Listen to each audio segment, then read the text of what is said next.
दक्षिण पूर्व गुरुदेव वेधशाला से बोल रहा हूँ। आज 25 मई 2025 को इंटरनेशनल स्पेस स्टेशन बहुत समय बाद बड़ौदा के आकाश में 11 मिनट तक देखने को मिला।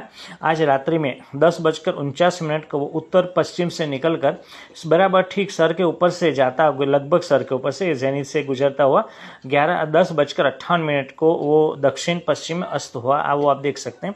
ये कुल मिला के 11 मिनट का शो था, उसमें से हम 6 मिनट का उतार सके और ये उसमें से उसको हमने कट करके यहाँ पर रखा है। ये स्पेस स्टेशन ऊपर आसमान में 450 से 500 किलोमीटर की दूरी पर चलता है। दिन में 16 सूर्योदय सूर्यास्त देखता है। उसमें कई एस्ट्रोनॉट काम कर चुके हैं, करते भी है और काफ़ी प्रकार की इन्वेंशन उसमें माइक्रो ग्रेविटी में की जाती है।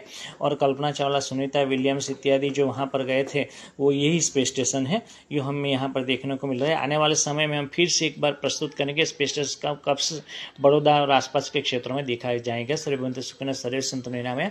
दिस इज देवदर्शन पुरीत गुरुदेव वडोदरा इंडिया। नमस्कार मित्रों।